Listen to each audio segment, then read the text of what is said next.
Hello. Just a couple of thoughts on the Adamstown assault uh, that happened the other day. So, for those that are unfamiliar, right, there's a place called Adamstown in Dublin, and as far as my understanding has it, the demographics of there are, I think, around 80% non-Irish, largely African populations there. Okay, and what this situation was, there was some sort of charity sports event on, and there was an Irish young fella being targeted by, what would you even call it? Just unbelievable numbers, right? So probably 40, 50, 60, largely African teenagers, right? And they chased the young fella down and gave him a kicking, right? They gave him, a load of them were giving him a hiding. And while that's probably disturbing to some people, right? If you've seen it before, you've seen it before. But I suppose the concerning part of it, there's a number of concerning parts of it. Number one, in that group, and now look, they just think they're going to watch a fight or whatever. But you should know enough at this stage to know that it's not going to be a fair one, and you should want no hand in it, right? But you're seeing several young Irish young fellas in it with this wave of Africans going after the other Irish boy, right? And I would put money on it that these Irish kids that are involved in that, there ain't no father at home. I would put money on it. And if there is, he's failing miserably, right? The second crucial point about it is just the sheer numbers. Okay? Now, I've seen situations similar to that, right? We all probably have, where you're looking at significant numbers of kids looking for trouble, young fellas looking for trouble, going to a fight, whatever. But when you couple that over some of the previous instances as well, right? There was a young fella again, that was recorded, and it's floating around again now, and it's rough to watch, right? So he's after been made bits of, he's on the ground, and there's a girl with him trying to cover him. And there's these young fellas, and they're stabbing him, right? So, if Adamstown is to be the model going forward, right, then we're in serious trouble, right? It's all known stuff. To the point where you cannot allow the swelling of numbers to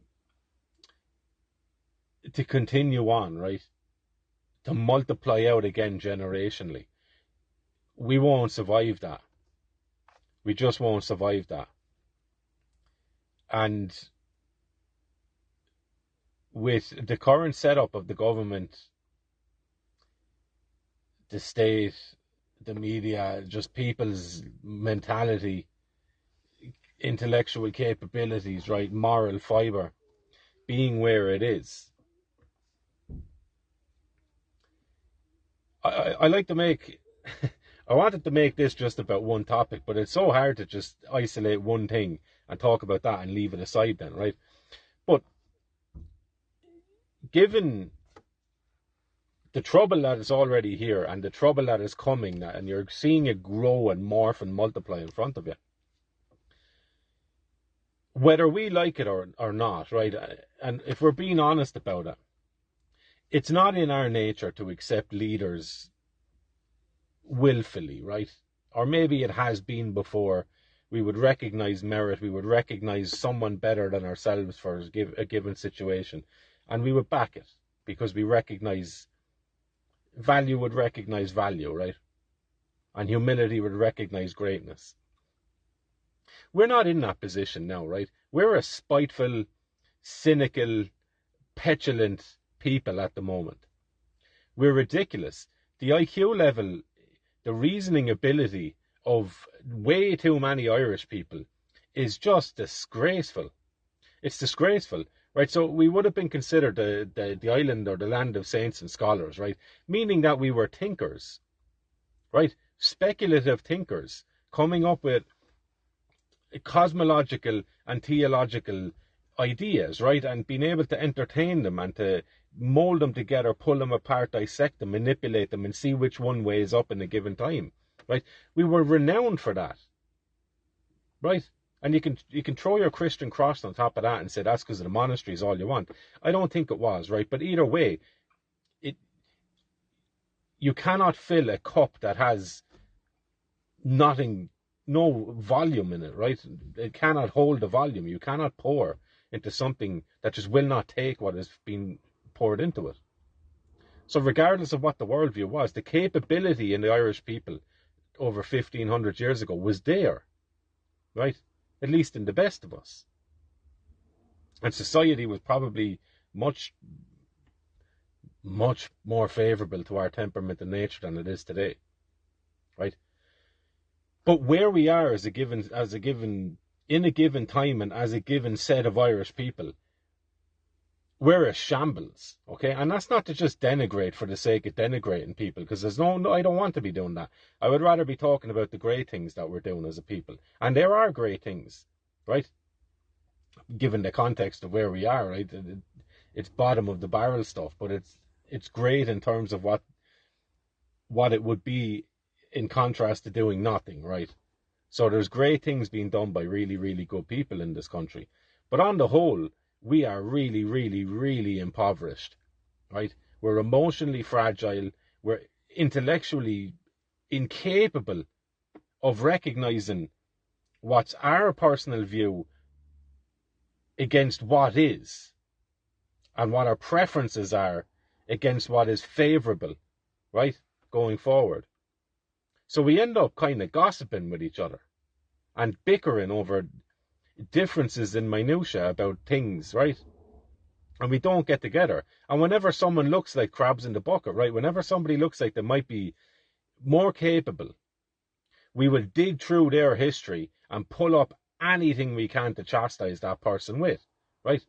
So whether Irish people at the moment, whether you like it or not, groundwork, grassroots, community, all that stuff, essential, foundational, fundamental, right? But we also need help from above and beyond. And I'm not talking about a God in this instance. I'm talking about people, right? People with influence. People who are already made, right? People who have the ability to stand up to the system. Not just the courage to do so, but the ability to drag it into public and rinse it through international press. That's what we need. Okay? That's what we need. And that's why I don't know the man, Conor McGregor. I don't know him. I understand the stories. There's things he does that I'd go, Jesus, I wouldn't do that now myself. I don't know why you'd do that. But again, I don't know him. I don't even care to judge any of the things that he's done. I judge them in terms of would I do them myself. That's the only way I measure myself against other people. Would I do that? Probably not. Does that mean I'm better than him? No. It just means I would make a different decision. Okay? And park it at that. Park it at that.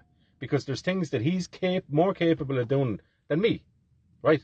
So instead of just going at it like that, I go, right, look, there's a use for everybody. And if we're serious about talking about getting Irish people up and running and getting the country reflecting and looking at itself in a positive light again, then we have to understand that there's a place and a time for everybody. There's a use to be made out of everybody, right? And tearing strips off people and running people down, you're guaranteed stagnation then. You're not going to move anywhere. So get out of the way and tailor your interest and attention to whatever it is you're naturally interested in and offer that up to the Irish people. Here's what I can do, right? Here's what I like doing, and here's my offering to you, to myself, to my family, to my people. This is what I offer. And then let other people who are interested in other things or are more capable in other areas, leave them offer what they're going to offer. And at the moment we have somebody who's internationally known, right? Baggage and all, internationally known, has the President of America's ear, right? And is speaking, and I would imagine it's been incredibly detrimental to him financially and personally, probably even, to be putting his head in the chopping block.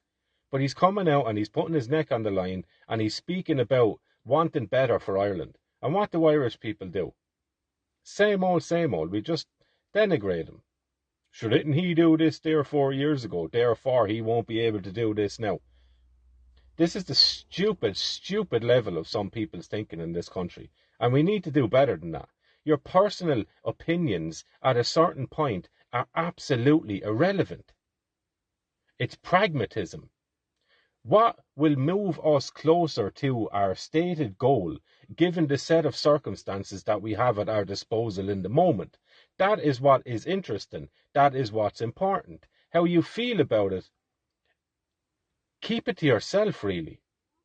Because all you're going to do is sour minds to opportunities that could have yielded better results than what you have to say about how you feel about someone. It's crazy that we have to have this conversation when we're dealing with adults to a large degree, which would tell me that we're not dealing with adults. We're dealing with emotionally dysfunctional people who cannot accept the fact that the world doesn't need to hear what they have to say about something in certain instances, right? Because if it's largely just negative, then it's just detrimental, right? Of course, point out whatever you think is a flaw and then offer something that's better. But if you're just pointing out flaws and offering up nothing in place of it, I don't know what to do with you, right? So I just don't listen to you. But be that as it may, we have this man who's put himself in this position, right? And I think go for it. Go for it. You know, go for it. Is it a gamble? Of course it is. Of course it is. Are there any other players at the table handing us hands? Not really, right? And then people naturally, you can't make a hero out of him. You're not looking for leaders. Are we not? You do your part, and when someone comes along who can make a bigger splash than you could, is ready to jump, you hope the landing is soft, and you hope it goes well, right? Just recognise that. I was going to get into other stuff about the fire at his pub and stuff, and the potential link that I just seen a few minutes ago between that fire and the guy who was stabbing the guards out in Dublin, but I leave it at that, right? But I think we do need to reflect on these things, and I think that the people, look, you're never going to get rid of them, right?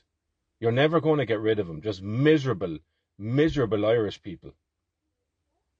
It's unfortunate, but you know what? It's reality, right? They're there and they're not going to go anywhere, and they're just negative, right? Just negative. And I think that there's probably, because they haven't found what it is they have to offer yet, so they just offer critiques of other people. It's not helpful, right? It's not helpful.